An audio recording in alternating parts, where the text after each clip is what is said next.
नमस्कार. तर आज घेतलेली बनवायला चिकन बिर्याणी. तर पहिले मी राईस म्हणजे आपलं भाताला उकडत ठेवलेला गरम पाण्यात.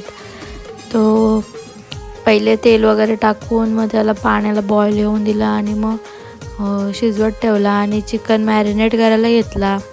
तर चिकन वगैरे मॅरिनेट करून त्याला साईडला ठेवलेला आणि दुसरीकडे घेतलेला मी कांदा तळायला कॅरेमलाइज करून घेतला. त्याला एका साईडला भाताला घाटलतं आहे आणि दुसऱ्या साईडला कांदा पण तळतं आहे.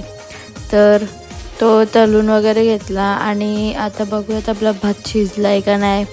तर तो चेक केला तर थोडासा कच्चा होता तर थोडा शिजून दिला अजून. त्याच्यानंतर कांदा तळून काढून घेतला एका प्लेटमध्ये. तर तो काढून झाल्यावर त्याच्यानंतर आपला इथं चिकनची ग्रेव्ही बनवायला घेतलेली. इकडं मम्मी आली मधीन.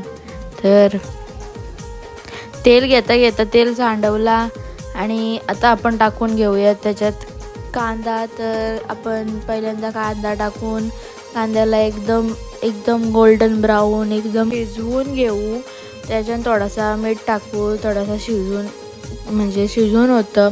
तर त्याच्यानंतर आला लसूण पेस्ट करून ठेवलेली ती टाकली, ती शिजवली आणि मी टोमॅटोची पेस्ट टाकायला घेतली.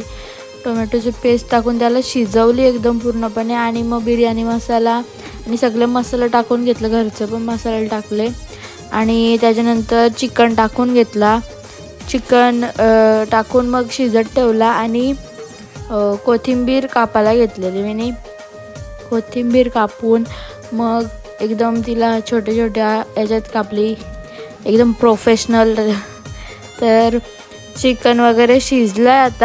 आता आपण लेअरिंग करायला घेऊ. काही लेअरिंग करायला घेतली ना मी, मोबाईलच बंद म्हणजे कॅमेरा बंदच होता.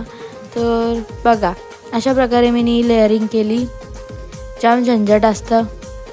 तर भात पहिले खाली चिकन, नंतर भात, वरून परत चिकन आणि वरशीनं परत भात टाकून लेअर केला आणि आपण कॅरेमलाइज केलेला कांदा आणि कोथिंबीर टाकून 15-20 मिनटं झाकून ठेवलेला, कारण की थोडी वाफ जायला पाहिजे ना म्हणून.